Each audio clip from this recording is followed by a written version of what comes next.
Vous voyez là, il y a une belle maison. Tous les accès à la maison sont ouverts, aux volets, etc. Donc c'est une maison typique pour être cambriolée, ça. Il sait peut-être qu'il va trouver des objets de valeur, notamment des bijoux. Dimitri, c'est un acharné qui aime bien surprendre les casseurs en flagrant délit. Voilà pourquoi il travaille souvent en civil. Et du flagrant délit, il va en avoir sa dose. Car pour lui, l'affaire de l'année, une série de 38 cambriolages commence maintenant, mais il ne le sait pas encore. Donc là, la patrouille d'intervention vient de nous appeler pour un cambriolage commis route au cours de la journée. On va avec la patrouille voir ce qu'il en est exactement. Un cambriolage de plus, mais nouvelle manière. Commis non plus la nuit, mais quand les habitants sont au travail. Un élément qui ne surprend plus les gendarmes. Ah, c'est quand même plus isolé là. Mais toujours les victimes qui ne se sentent plus en sécurité dans la journée. C'est vous qui avez appelé, madame? C'est vous qui avez appelé pour le cambriolage? D'accord. Une femme qui vit seule et qui travaille dans la journée, la proie idéale. Première étape, établir le profil du cambrioleur. C'est pourquoi Dimitri s'intéresse d'abord à ce qui a été dérobé. Qu'est-ce qu'on vous a volé? Apparemment des vieux bijoux, parce qu'il y avait un solitaire en diamant, un en blanc. Et après, j'avais ma bague de fiançailles. Un butin estimé à quelques milliers d'euros, c'est pas rien. Alors Dimitri veut maintenant savoir s'il a affaire à un amateur ou à un professionnel. Et il relève un premier indice. Les pièces principales comme le salon ou les chambres annexes n'ont pratiquement pas été fouillées. En revanche, dans la chambre de la propriétaire, c'est un désastre.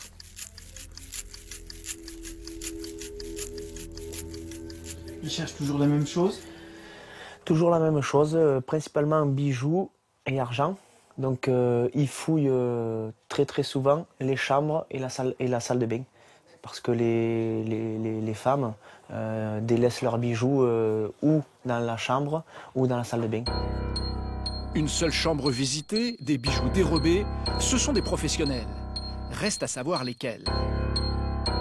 Et Dimitri va tomber sur un premier indice capital pour la suite des événements. La façon dont les casseurs ont fracturé la porte. Là, vous voyez, vous pouvez le constater, il y a un serre-joint. C'est un outil qui a pu servir à fracturer la porte-fenêtre. Là, on voit là. Ici.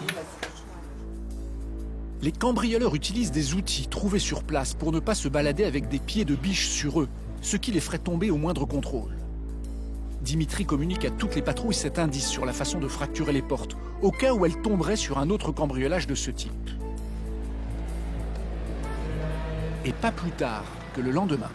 Tu me suis? On part au cambriolage chez madame. Ok. D'après la victime qui vient d'appeler les gendarmes, le mode opératoire serait le même que le cambriolage d'hier. Non, là on part sur un cambriolage. Ouais, à l'instant on vient de le savoir, là, c'est Valentin qui nous a engagés. Rue. Cette fois, les casseurs n'ont pas ciblé une villa isolée. Ils se sont attaqués à une zone résidentielle en visitant le pavillon d'une retraitée.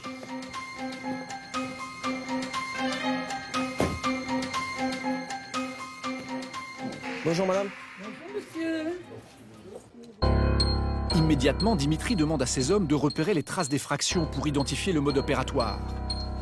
La porte a été forcée avec une vieille pelle rouillée qui traînait dans le jardin. Ah, ça c'est important. Vous avez retrouvé la pelle? Là encore, la même signature. En guise de pied de biche, un outil trouvé sur place. Dimitri aurait-il affaire à la même bande? On va aller à l'étage, c'est là où ça a été fouillé apparemment. Et là encore, les casseurs se sont concentrés uniquement sur 2 pièces. Voilà. 3 chambres, une salle de bain. La salle de bain aussi a été visitée. De manière générale, actuellement, c'est ce qu'ils font. Parce qu'ils savent que les bijoux sont soit dans la chambre, soit dans la salle de bain. Est-ce que tous les accès ont été vérifiés? Dimitri espère un indice pour faire avancer son enquête, une trace, un début de piste. Mais encore une fois, les techniciens ne trouvent rien. Aucune empreinte digitale, les casseurs font attention, ils doivent porter des gants. La vieille dame n'avait pas de bijoux, rien n'a été volé, mais elle ne dormira plus sur ses 2 oreilles.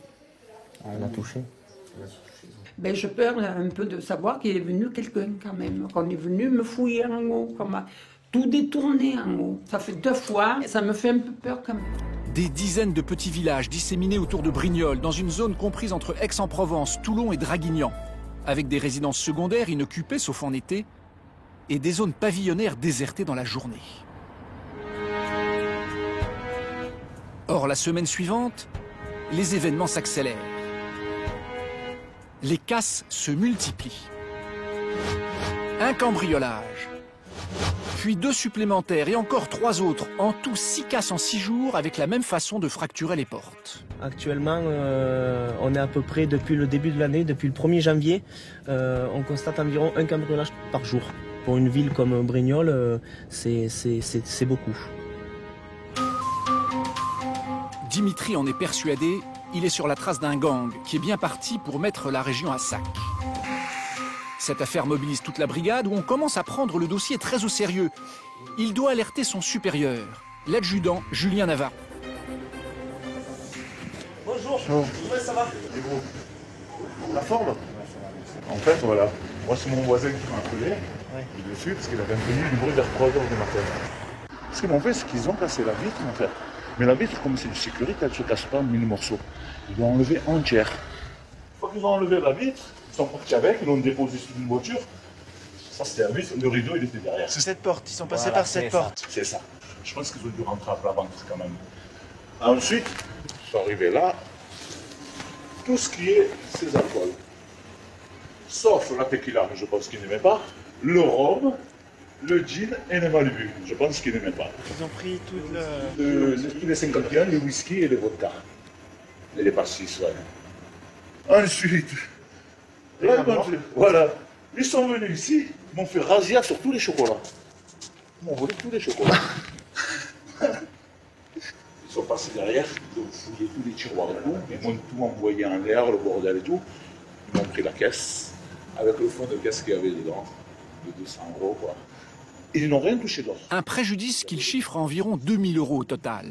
Ils vous ont pris combien de bouteilles à peu près? Le rayon d'alcool qui a été vidé, des kilos de confiserie raflés, le commerçant a une petite idée sur le profil des cambrioleurs.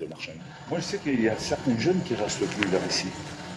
Je les vois plus du tout. Même certains qui venaient des fois, sûrement des petits jeunes qui venaient m'acheter des tubes ou quoi, des oasis. Et il y a une équipe de jeunes. Des clients réguliers qui viennent. Non, c'est pas des clients réguliers, c'est des jeunes qui passent prendre une bouteille de coca. Que je ne les vois plus, justement. Ça serait bien qu'on mette la main dessus. Ah ouais, parce que bon, moi, ça me fait. Ah oui, 2000 € de. Voilà, de. On vous tient au courant. D'accord? On fait comme ça? Je vous remercie. Allez, merci. Dimitri pense effectivement à quelques petits caïds. Et son enquête a une chance de progresser à cause d'un détail qui a échappé. On va aller vérifier la présence éventuelle des auteurs des faits, ou du moins recueillir certains renseignements sur le déroulement des faits. Sans témoin direct, la vidéosurveillance est le seul moyen dont il dispose pour tenter d'obtenir enfin une première piste. Il profite de la pause de l'opérateur pour visionner les bandes de cette fameuse nuit. Et c'est possible car les vidéos sont conservées 1 mois, précisément en cas d'agression ou de vol. Les casseurs ont peut-être commis leur première erreur. Ici, vous avez les heures qui défilent. Donc vous pouvez choisir l'heure que vous voulez selon le créneau horaire de la commission de l'infraction. Il visionne les bandes en se focalisant sur la caméra de la gare routière. Avec au fond à gauche la supérette. Et après minuit, pour un gendarme, toute silhouette devient suspecte. Ça, c'est déjà peut-être un élément intéressant. À 1h25, une demi-heure après la fermeture, il se dirige à direction du supermarket, là. Est-ce qu'il s'arrête à proximité ou pas? Ouais, il y en a un qui jette un coup d'œil et il repart.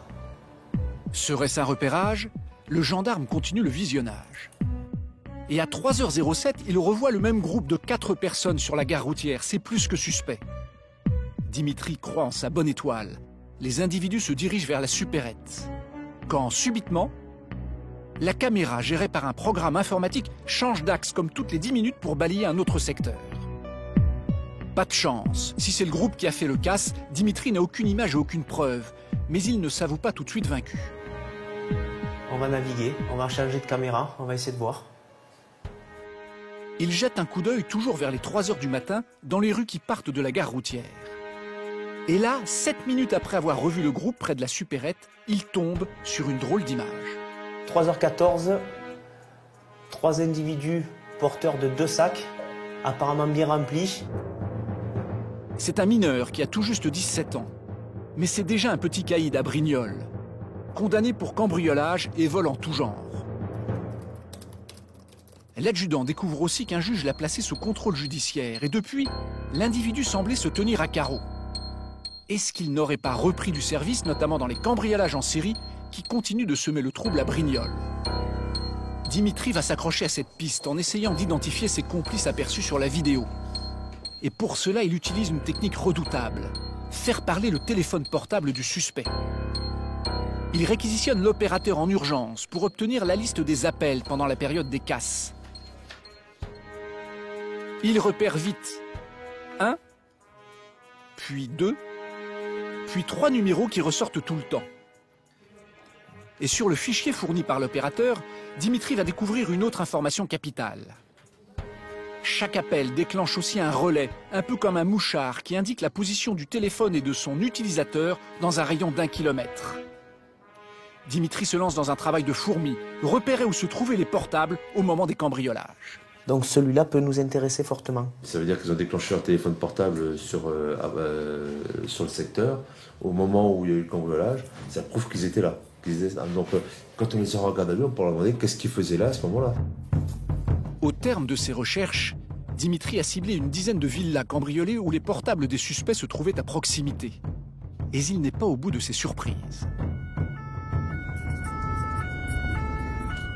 5 jours ont passé, et pendant l'épluchage des portables, les casses ont continué de plus belle. Dimitri enquille les constatations. Des portes fracturées, toujours selon le même mode opératoire, avec des outils trouvés sur place. Les 2 gendarmes dénombrent maintenant plus de 15 cambriolages de ce type. Alors toutes les patrouilles ont été mises en alerte pour essayer de surprendre les casseurs en flagrant délit. Entre le haras du Val-de-Camp. Bien reçu, vous arrivez par où? Et ce soir-là, les 2 enquêteurs sont appelés en urgence. Là, 2 individus qui se cachent à la vue des passants. Donc les gens ont appelé et ça peut correspondre aux individus qui nous font les cambriolages. D'autant plus que c'est toujours sur le village de là où on a été impacté à plusieurs reprises. Donc il se trouverait entre le haras du Val-de-Camp. Oui, reçu, on arrive. À moins qu'on les trouve porteurs d'objets qui peuvent les mettre en cause, ça va juste être un contrôle.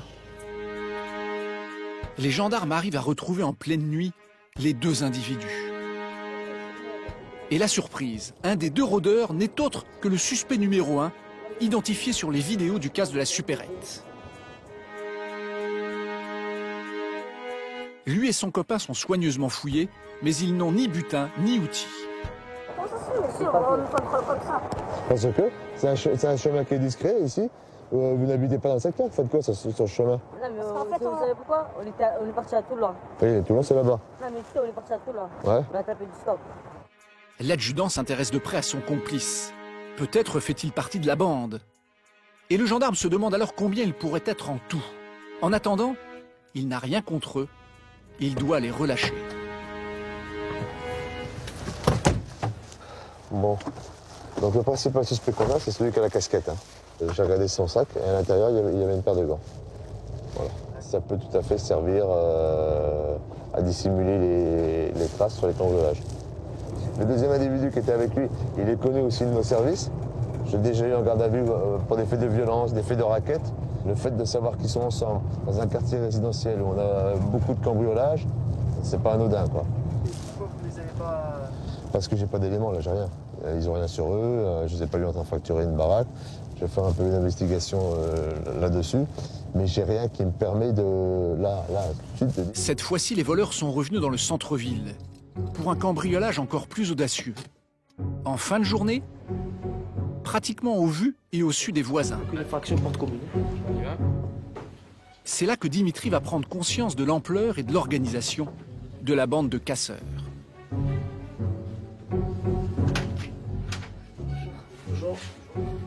La maîtresse de maison est encore sous le choc.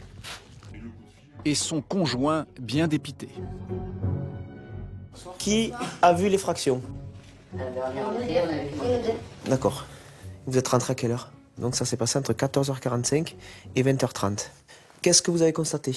Quand on est rentré, j'ai vu de suite qu'il n'y avait pas l'écran plat. Donc, Après, il y avait 3 ordinateurs. 3 ordinateurs? Ouais, portable. Il y avait de l'argent liquide, il y avait 450 €. Voilà. Après, là, il y avait un panier comme ça, avec des chargeurs et tout, des ordinateurs. Donc ils ont pris carrément le panier? Ils ont pris carrément le panier. Et pareil, dans la salle de bain, j'avais un sac casino où j'avais plié mon linge. Et ils ont renversé le sac et ils ont laissé le linge, ils ont pris le sac sûrement pour mettre des trucs dedans, quoi. Mais les casseurs ont voulu trop en faire, c'est ce qui va les perdre. Un des membres de la bande aurait réalisé un repérage pas très discret quelques jours auparavant. Apparemment, ça serait... Le présumé voleur d'autoradio. Il est aussi suspecté dans plusieurs affaires de cambriolage. Serait-ce lui le conducteur de la voiture? Le garagiste très observateur va fournir un détail crucial. Et nous, on avait repéré la voiture, j'avais pris l'immatriculation. Super, bonne réaction. Merci. Au revoir. Il leur suffit de rechercher l'immatriculation dans le fichier des cartes grises. Et les gendarmes tombent sur ce genre de voiturette que l'on peut conduire sans permis, ainsi que sur l'identité de son conducteur. À ce stade de l'enquête, Dimitri pense donc tenir 3 membres du gang. Le suspect numéro 1, son complice chargé des repérages, et le chauffeur, un garçon de 17 ans, déjà connu de la brigade. Dimitri a transmis le signalement des 3 hommes et de la voiture à toutes les patrouilles. Et le soir même, elle vient d'être repérée. Il se précipite dans le secteur. Tu vois, elle est là. Ouais. Elle était sur le parking de McDo. Ils sont en train de démarrer, donc on va essayer de procéder à une filature, voir où c'est qu'ils vont et leur point de chute. On va la croiser, là, baisse la caméra. La voiturette revient dans le centre-ville. Ses occupants feraient-ils route vers un cambriolage? Dimitri décide de les prendre en filature.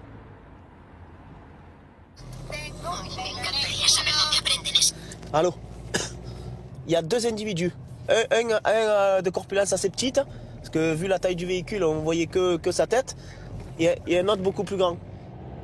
Seulement filer à petite vitesse dans les rues désertes de Brignoles n'est pas chose aisée. Dimitri, même en voiture banalisée, risque vite d'être repéré. C'est bon, t'inquiète pas, j'ai décroché là déjà. Et s'il a décidé d'abandonner la filature, c'est qu'il a une bien meilleure idée en tête. Le lendemain à la brigade, il a trouvé la parade. Un dispositif électronique de géolocalisation qu'il ne souhaite pas dévoiler. Il a installé sur son ordinateur un logiciel qui lui permet de suivre tous les déplacements de la voiturette en temps réel dans toute la région. Il va ainsi pouvoir faire des rapprochements entre les cambriolages et les déplacements de la voiture. Une voiture sous surveillance, des factures de téléphone épluchées, des vidéos en pagaille, les 3 suspects sont dans le collimateur. Mais avant de serrer la bande, Dimitri veut identifier le 4e homme repéré sur la vidéo. Dans tout gang organisé, il y a toujours un receleur, c'est-à-dire un individu chargé d'écouler la marchandise volée. Ah ben, je connais le gars, hein. C'est un des individus qui est formellement identifié au cours du premier cambriolage. Le suspect numéro 1, celui déjà repéré sur le casse de la supérette. C'est lui qui aurait été chargé d'écouler les bijoux volés.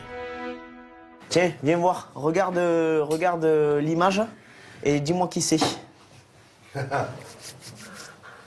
Voilà, c'est la bijoutière qui m'a dit que ce gars-là avait eu un comportement suspect. Et là, comme par hasard, c'est l'individu que nous avons formellement identifié correspond à celui qui va, dans une bijouterie, se renseigner pour le prix de l'or. Donc il y a quand même, oui, un lien direct avec les faits. Encore quelques investigations comme ça, et puis c'est bon. On n'a plus rien à faire. On les convoque et puis on les met en prison directement. Voilà, comme ça, c'est bon. C'est bon, allez, je te fais le PV. Allez, c'est bien parti. Cela fait maintenant 1 mois et demi que l'épidémie de cambriolage frappe la petite ville de Brignoles. Vous voulez quoi dans un premier temps? Peut-être des écoutes ou offrir une information? La mise sous surveillance du suspect numéro 1, de son acolyte qui a commis plusieurs repérages, et de l'homme à la voiturette a porté ses fruits. Les gendarmes, à force de recoupement, ont étoffé leur liste de suspects. En plus des 3 premiers individus, ils pensent avoir identifié 4 complices. 7 cambrioleurs au total qui auraient un palmarès impressionnant. Donc on a déterminé ces 7 personnes. Le préjudice sur les 32 ou 33 cambriolages s'élève à plus de 100 000 €. Pour une période très courte, c'est-à-dire 1 mois et demi. Bon, à la revente, ils n'auront pas ces 100 000 € de bénéfices nets, bien sûr. Mais oui, ça commence à faire beaucoup. Le dossier suffisamment étayé, les interpellations peuvent être programmées. Mais pour arrêter 7 personnes en même temps, les effectifs de la brigade ne suffisent pas. Julien doit faire appel à des renforts musclés, le PSIG, le peloton d'intervention de la gendarmerie. Ce que je veux, c'est on va couvrir le secteur sud, Brignoles, Camps. Ce petit commando de 14 gendarmes est spécialisé dans les actions délicates. Avec la banane, je vais pouvoir tourner dans Camps. Et l'adjudant Navarro va les mettre au parfum, car il vient de découvrir que dans la bande, le suspect numéro 1 n'est pas un enfant de cœur. Alors, et parmi les personnes qu'on a là, en principe, ils sont pas spécialement connus dangereux, mais pour info, il n'est pas épais, il n'est pas dangereux mais d'un autre côté, la dernière fois qu'il a été interpellé, il préparait un vol à main armée, il avait un fusil à canoncier. Hein. Ils sont complètement azamutés, c'est-à-dire qu'ils n'ont aucun repère. Moi, avec le véhicule banane, Pour que les interpellations soient carrées, il y a toute une paperasse à remplir et l'adjudant Navarro a besoin d'encore un peu de temps. Il programme l'opération dans 6 jours, lundi prochain. Mais le soir même, coup de tonnerre. Appelle, qu'elle sache quand même qui c'est. Il est 19 h et à la brigade, c'est le branle-bas de combat. Attends, on va voir les étapes. À l'autre bout du fil, des gendarmes de la Roque-Brussane, la ville voisine. Ils viennent d'interpeller en flagrant délit de cambriolage une partie de la bande. Confirmé. Ce qu'on avait. Ouais, prénom. C'est celui-là qui était venu là. Oui. Son prénom. Ok, d'accord. C'est ceux sur lesquels on travaillait. Sur les 7 membres du gang, 3 viennent d'être arrêtés par une autre brigade. Si les 4 complices restants l'apprennent, ils risquent de disparaître dans la nature avec le butin. Et toute l'enquête de Dimitri pourrait se dégonfler. Je suis dégoûté. Alors pour éviter ça, l'adjudant va tenter une opération risquée. Remettre en liberté les 3 interpellés afin de ne pas éveiller leurs soupçons et arrêter toute la bande en bloc un peu plus tard. Mais c'est un plan audacieux. Il lui faut l'autorisation de la justice. Il va tenter de mettre dans le coup la procureure. Le souci qu'on a, c'est que le dossier n'est pas tout à fait clos de notre côté, vu qu'on avait prévu de taper lundi. Donc on n'est pas tout à fait prêt, que ce soit d'un point de vue matériel comme au niveau procédure, pour pouvoir traiter tous nos objectifs maintenant. Et on voulait voir, je voulais en parler à monsieur voir s'il y a moyen de... Écoutez, je vous remercie, madame la procureure. Merci. Oh. Elle trouve effectivement que c'est dommage et qu'il vaut mieux qu'on ait un dossier carré. Elle était là, elle m'a dit elle-même, elle m'a proposé, elle m'a dit donc en gros ce qui serait bien, c'est qu'on les remette en liberté. J'ai dit oui, sachant qu'on la prend la vie. Donc elle aussi elle pense que c'est mieux. L'adjudant et Dimitri ont gagné, mais ils n'ont pas le droit à l'erreur, car si les suspects remis en liberté ne sont pas repris et commettent d'autres cambriolages, cela pourrait barder. Et le lundi matin, Dimitri est sous pression. C'est le commandant de la compagnie en personne qui va diriger les opérations pour être sûr qu'aucun des casseurs ne puisse s'échapper. Il en va de la réputation de la brigade. Il est exactement 5h15 à 5h45. Dernier délai, je veux la mise en place des binômes d'enquêteurs. L'opération démarre. Reste à espérer pour les gendarmes que la bande ne se soit pas évaporée dans la nature. Le peloton fonce sur son premier objectif. Un des hommes de main du supermarché inconnu de la brigade. Il n'a jamais été arrêté jusqu'ici. Toi, c'est à l'opposé. On tape les 2 étages en dessous, là.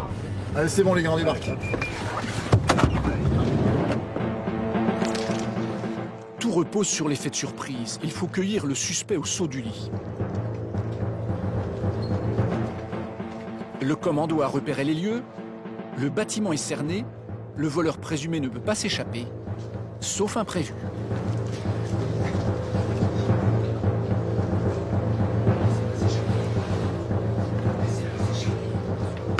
Gendarmerie, dépêchez-vous d'ouvrir! À 3, je casse la porte! 1, 2, je vais casser la porte! Attention les gars, prêt pour la pénétration? Restez là. C'est lui. Allez. J'ai personne. Ok, bouge pas, comment tu t'appelles? Ok, d'accord. C'est pas toi qu'on vient chercher. Petit stress chez les gendarmes, impossible de mettre la main sur l'individu recherché. Regardez le placard. Le placard. C'est fermé là. C'est clair. Asseyez-vous, on va vous expliquer. Votre fils, il est où? Voilà. Il habite en ville. Il habite en ville? Vous avez l'adresse? L'adresse? L'oiseau s'est envolé, l'opération débute mal. Jeune homme, monsieur, j'aime pas la... Finalement, les gendarmes auraient-ils trop tardé à intervenir? Il n'y a plus une minute à perdre, il se rue tout de suite au domicile du suspect numéro 1, le jeune à la casquette. C'est un peu le chef de la bande. Si lui aussi est introuvable, l'opération serait un fiasco. Et d'après l'enquête de l'adjudant Navarro, il se pourrait que le suspect soit armé. Et la consigne particulière, la plus importante, usage des armes conformément au texte réglementaire, donc légitime défense. Il faut prévoir le pire, d'accord? Les gendarmes investissent le plus discrètement possible un vieil immeuble du centre-ville.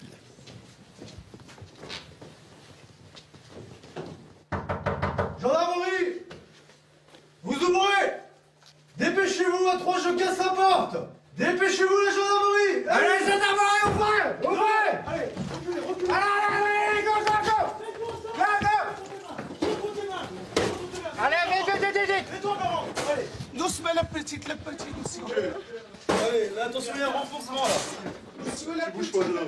Et au bout de quelques secondes, ils ont trouvé leur proie. La petite. Prends-le en compte, c'est ton objectif. C'est ça, par ton temps, hein? Madame. La mère comprend vite la situation et se met à invectiver son fils dans un français approximatif qui échappe aux gendarmes. Vous ne parlez pas avec le PJJ, avec les gendarmes, avec le juge, avec son s'il vous plaît, madame. C'est ça, oui, ça, filez les lettres pour le juge. Le suspect est suivi par un juge des mineurs puisqu'il a déjà été condamné pour cambriolage. Et sa mère est furieuse de voir que malgré tout, il est à nouveau interpellé. Je connais mon fils. Nous aussi, on le connaît. Vous avez un avocat ou un avocat d'office? Un commis d'office, vous connaissez bien. Comment ça fonctionne? De toute façon, vous avez déjà été placé en garde à vue. Bon. Très bien. Bon, mais écoutez, je... Maintenant que le suspect est menotté, il ne peut plus s'échapper. Les gendarmes vont alors se diviser. Une partie va perquisitionner le modeste appartement et un autre groupe repart en intervention pour cueillir le deuxième suspect. Bon les gars, vous rembarquez dans les véhicules. Rendez-vous au prochain. Attends, il est 6h30. 6h39, on est, par rapport à nos prévisions, on est en avance. Cette fois, il s'agit d'interpeller le membre de la bande qui était aperçu en train de faire des repérages avant les casses. Il est suspecté d'avoir été là lors du cambriolage de la supérette. Les gendarmes vont encercler le pavillon. Côté jardin, afin d'éviter toute fuite. Et côté rue, pour bloquer la porte principale. Gendarmerie, dépêchez-vous d'ouvrir! Gendarmerie, dépêchez-vous! Il ouvre. Attention les gars, ça ouvre. On y va. Allez, go! Reculez monsieur, reculez. La gendarmerie, reculez. Ok, escalier à droite. Cet homme, le père, n'intéresse pas les gendarmes. Leur cible, son fils de 18 ans.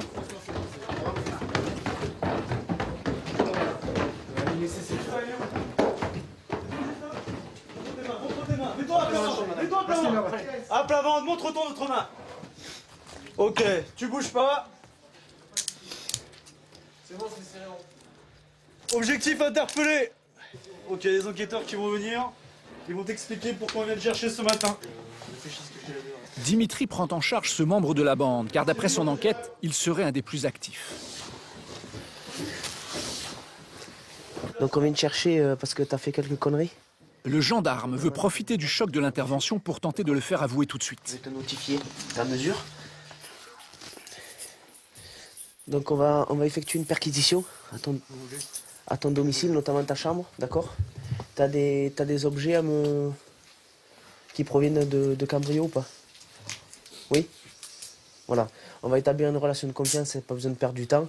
Si tu veux me dire les endroits, ça évitera de... Ici? Premier aveu, première preuve, un petit baladeur d'une centaine d'euros. Où ça? Provient d'où celui-là? Ouais. Dimitri passe la chambre au peigne fin et il fait découverte sur découverte. Encore un baladeur, celui-là aussi, des parfums, une façade d'autoradio et même une bouteille de whisky qui pourrait provenir du casse de la supérette. Sors d'où? Une paire de gants usagés, bien pratique pour ne laisser aucune empreinte. Et plus inquiétant, un pistolet à air comprimé qui fait plus vrai que nature. Ça peut servir notamment dans le cadre de vols à main armée. Une personne non avisée peut croire que c'est une vraie arme. Autre chose à déclarer? Dimitri a bien préparé sa perquisition. Il s'est fait une liste de tous les objets dérobés. Il a assez des babioles. Maintenant, il voudrait dénicher du lourd. Des bijoux, t'as des bijoux? Non. Ils sont où les bijoux? J'ai pas de bijoux. Ils sont où? J'ai pas de bijoux. Ou de bijoux. Ils sont où les bijoux? Mais j'en ai pas. Écoute bien ce que je te dis. La seule chose qui peut que tu n'ailles pas en prison, c'est ça, que tu assumes tes responsabilités et que tu me dises exactement tout ce que tu as fait et les objets où ils sont, notamment les bijoux. C'est la seule chose qui peut ne pas te faire rentrer en prison. Comme les bijoux du Nigeria. Le jeune homme est-il sincère? Dimitri ne désarme pas. Il s'attaque au linge de maison, une planque traditionnelle pour les valeurs. Et là, bingo. Ah, ben voilà. Ben c'est un bijou en or. Et les clés d'un véhicule Corsa, et 20 € qui sont dissimulés comme ça, sous un drap. Faut pas commencer à me prendre pour un idiot, d'accord? Parce que ça va pas aller entre nous. Je te le dis de suite. Je t'ai demandé tout à l'heure s'il y avait d'autres objets, tu m'as dit non. Je pense que t'es dans une situation où il vaut mieux pas mentir, au départ. Belle prise. La chaîne en or fait bien partie du listing de Dimitri. En revanche, il n'a pas encore été signalé d'Opel Corsa volé. La clé, elle vient d'où? Une maison que tu as fait hier? Hier, c'était dimanche. La bande ne s'accorde aucun répit. Elle casse même les jours fériés. Est-ce que ça vous appartient? En tout, le gendarme met la main sur une dizaine d'objets. Et à nouveau, ce sont les parents qui vont tomber de très haut. Ils sont complètement désemparés. Depuis quelque temps, leur fils unique était devenu un mystère pour eux. Il rentre vers quelle heure? Mais je sais pas. Il dort chez les copains. Depuis le jour de ses 18 ans, il n'existe plus. Il ne mange même plus avec nous. On le voit plus. On le voit plus. D'accord. Il rentre pour dormir, parce qu'il rentre, il rentre le soir, nous on dort déjà. Vous connaissez ses collègues, ses fréquentations? Le grand malheur, c'est ça. Vous connaissez pas? Je devrais même pas un copain, même pas... Je sais pas, franchement, je sais pas. Le faire travailler, bon, c'est quasi impossible. Des choses comme ça. Incompréhensible. Il manque de rien. C'est ce que je lui ai dit. Il n'a pas l'air de vivre dans la pauvreté ou dans le malheur. Je sais pas. Il a besoin de quelque chose, il a. C'est pas forcément il demande, par nécessité. Il a. Il faut l'encaisser, hein. Mais ça fait mal. Hein. Ça fait mal.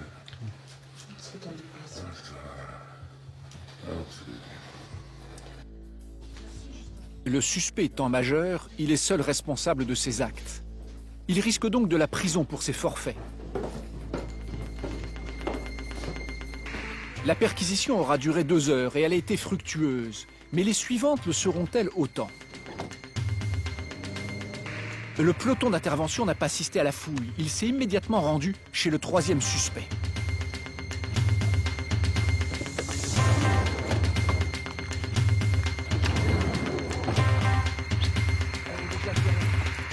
Il s'agit du conducteur de la voiturette qui servait à transporter le butin des cambriolages.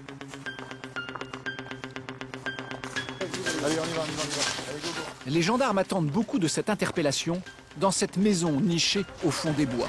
Madame Marie, ok, vous restez ici, mettez-vous ici. Votre fils est ici, votre fils Théo. Sous le regard ébahi du propriétaire des lieux, les gendarmes interviennent pour la 4e fois en moins de 2 heures. Exemple à droite, une pièce au fond. Je suis à droite. Pousse. Bouge pas. Viens. Au sol. Donne ta deuxième main. C'est bon. Donne ta deuxième main. J'ai rien fait. Donne ta deuxième main, on t'a dit. Qu'est-ce qui se passe? Écoutez, jeune homme, qu'on te donne des consignes. Oui, mais c'est bon, doucement. Eh garçon, là, tu vas baisser d'un ton déjà, ok? Oh, regarde-moi, tu baisses d'un ton. C'est la gendarmerie. D'accord? Ouais, j'ai vu. Eh, c'est pas un gamin de 17 ans qui va me parler sur ce ton-là, là. Tu m'as compris? Oui ou non? Mais j'ai fait quoi, alors? On va t'expliquer, les enquêteurs vont t'expliquer. Dans le cadre de cette garde à vue, vous bénéficiez de droits. Et ce que j'ai volé. Vous m'écoutez, monsieur? Mais comment, là? Vous avez possibilité, c'est moi que vous écoutez pour l'instant, c'est pas l'inverse, d'accord? Est-ce que vous souhaitez vous entretenir avec un avocat? Je sais pas. C'est oui ou c'est non, c'est pas je sais pas. Je sais même pas ce que je vais avoir, ce que j'ai fait, là, je sais rien. Des faits de vol, monsieur, vous avez compris, les faits de vol aggravés? Voilà, mais vous n'avez pas volé, c'est bien, on en parlera tranquillement pendant votre garde à vue. Donc si vous voulez déjà commencer sur le principe, j'ai rien fait, vous allez intérêt à vite réfléchir, parce que vous allez vite voir ce qui va se passer, d'accord? Ah ben l'enquête elle est là, elle est faite l'enquête. L'enquête c'est tout ça déjà pour vous, d'accord? C'est ça, pour moi, j'y Oui. suis là. Ça c'est rien que vous ça. Rien que vous tout ça. Moi, j'y suis, j'ai fait D'accord? des cambriolages, Oui. je sais pas quoi. Oui. Ben, d'accord. Vous Ok. avez retrouvé des empreintes sur moi? Ah les empreintes non, mais on a mieux que ça. On a mieux que ça, monsieur. On a même mieux que ça. Ils veulent tout me prendre, là, ça y est. Là. On dirait que j'ai fait un meurtre. Le gendarme a repéré un premier indice qui l'intéresse. Non, ça vous prenez pas. Ça non plus. Une casquette blanche aperçue sur la vidéo du casse de la supérette. Ça fait partie des éléments de preuve. De quoi ma veste? Ouais. Mais le suspect clame son innocence sur toute la ligne. Pour le faire tomber, il va falloir trouver beaucoup d'objets volés et la moisson se révèle fournie. Les gendarmes mettent la main sur toutes sortes de matériel, notamment IFI, de provenance plus que louche. En tout cas suffisamment pour informer le père des soupçons qui pèsent sur son fils. Si on vient le chercher, comme je le disais tout à l'heure, c'est vraiment pas par hasard. C'est qu'il était sous surveillance depuis un petit moment déjà. Donc il a été vu, reconnu sur des cambriolages, localisé sur des cambriolages. Donc je dis pas que c'est le meneur du groupe, hein, mais il fait partie du noyau dur en quelque sorte du groupe. Voilà. Ok. On est très bon là. C'est bien. Ouais, c'est bien. Ah, on était dans le vrai, c'est bien ce que j'ai dit au départ. Il est où, je suis. On est dans le bon là. Hein? Et viens voir. T'as vu les bijoux à côté? Ouais, c'est pour ça que je te dis ça. On a récupéré. T'as trouvé ton mot. T'as une chaîne en or, 20 € et la clé d'une Opel d'hier. Là, celui-là, il est volé. Encore une grosse journée, voire 2 pour demain, les présentations au tribunal. Et après, ça sera bon, on pourra respirer un petit peu. En attendant leurs auditions, les interpellés vont mijoter dans les cellules de garde à vue. Or, le suspect numéro 1, déjà enfermé, essaie d'influencer ses copains. Taisez-vous. Dis-leur que t'es innocent. Eh oh. Ils me croient pas. Dis-leur, bande de croix. Ils me croient pas, tu vois pas. Oh, te fais pas emboucaner. Taisez-vous. Le premier à être interrogé est le suspect interpellé par Dimitri, qui avait déjà commencé à avouer lors de la perquisition. Mais va-t-il reconnaître le casse du supermarché? Le gendarme sort ses atouts-maîtres, des photos issues de la vidéosurveillance. Vous vous regroupez juste avant de commettre le cambriolage place Robinet, là en haut, là, les 4 là. Et surtout, à 3h15 après les faits, vous êtes 3 à partir place des Caramis. Je t'ai dit qu'il faut aller assumer tes responsabilités, garçon.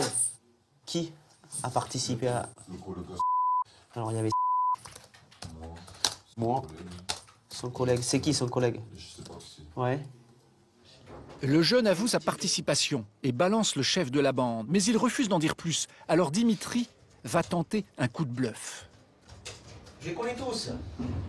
On les a en photo, on sait qui c'est. Pas besoin de dire c'est des collègues. Parce que c'est ton audition. J'ai pas envie de le dire, moi, j'ai pas envie. Mais parce que c'est ton audition. Ça m'arrange pas de balancer le collègue. Mais tu balances rien du tout, on sait qui c'est. Ben voilà, bah pourquoi vous me demandez? Parce que c'est ton audition, garçon. C'est ton audition. Tu crois que ce matin, t'allais chercher qui? On vient pas chercher les gens au hasard. Hein? Il n'en dira pas plus. C'est suffisant pour tenter de confondre le suspect numéro 1. Mais les gendarmes vont tomber sur un os. Le chef présumé de la bande se défend comme un beau diable. Avec à ses côtés, comme il l'avait demandé, une avocate commise d'office. Il vous met en cause pour avoir commis un cambriolage au préjudice de la super. Donc lui vous met en cause, il dit que vous avez participé au fait. Donc qu'est-ce que vous avez à dire là-dessus? J'ai rien à dire parce que j'ai pas commis ce vol. Le 10 janvier 2012, au cours du cambriolage, il était dérobé 3 montres, 2 colliers et un bracelet et un sac plastique qui contenait un téléphone portable et un appareil photo numérique. Voilà, il dit que vous étiez avec lui sur le cambriolage. C'est faux? C'est totalement faux. Ils essaient tout de me mettre sur le dos. Là, il y a combien de filles là qui me disent moi, ils me roulent tout sur moi. Moi, je suis pas comme eux, donc je vais pas remettre les choses sur le dos. Je dis que je suis innocent, c'est tout. Il y a toute participation. Alors vous êtes quand même reconnu sur des vidéos, vous êtes reconnu par des victimes. Vous avez quand même des antécédents de vol. Bon voilà, on n'est pas. Et en plus chez vous, on retrouve quand même aussi un objet volé. Une montre qui a été dérobée sur un cambriolage. Avant, je faisais des conneries. Mais maintenant, j'ai arrêté les conneries. D'accord. Alors, je suis innocent, c'est tout. Je suis innocent sur tous les faits. Tous les faits qui sont là, je sais pas si c'est un complot ou je sais pas qu'est-ce que c'est. Sur tous ces faits-là, je suis innocent, c'est tout. Ils savent que je suis connu pour cambriolage, et c'est tout. Sur tous ces faits, je suis innocent. Sur tous ces faits, je suis innocent, c'est tout. Je suis innocent, c'est tout. Le jeune suspect n'a rien avoué. Mais les gendarmes ont semé la zizanie dans la bande. En sortant, il passe devant le bureau où se trouve son copain qui l'a dénoncé. Les insultes fusent. Au balance, ça. Ah, ça faut noter ça.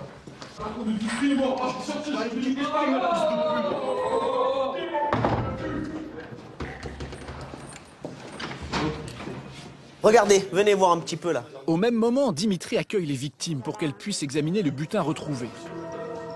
Ce jour-là, c'est une centaine d'objets qui sont étalés sur la table. Téléphone. Des montres, des bijoux. Même le faux pistolet a été dérobé. Ça, la montre, c'est sûr. Oui, mais moi il me semblait bien que c'était avec Ça la montre. Les dollars. Les montres, oui, c'est ça. Et les dollars, c'est à vous? Ouais, c'est mon fils. Il est allé aux États-Unis, il garde un souvenir. Regardez bien, prenez le temps de faire le tour. Hein. Ça, c'est à moi, certainement. Oh, c'est tout à moi tout à l'heure. Ah, pas tout à vous, hein. Attention, ouais, on va vérifier. Hein. De toute façon, on va... Il y a eu 38 cambriolages, donc c'est presque un par jour. Donc si vous ne mettez pas un terme à leur agissement, là, vous recensez 300 victimes à la fin de l'année. Donc c'est bien que ça s'arrête. Je pense qu'on aura beaucoup moins de cambriolages les jours qui vont suivre, et c'est très bien pour nous. Allez, c'est bon. À la fin des auditions, les gendarmes sont sûrs de leur coup. Ils peuvent imputer 38 cambriolages à la petite bande. Les jeunes suspects vont maintenant être présentés à un juge qui va les réinterroger. Passer au crible l'enquête de Dimitri et de l'adjudant Navarro pour déterminer le nombre de cases dont les jeunes se seraient rendus coupables. Les mineurs risquent un placement dans un centre éducatif fermé. Et les majeurs jusqu'à 7 ans de prison et 100 000 € d'amende s'ils sont condamnés pour vol aggravé.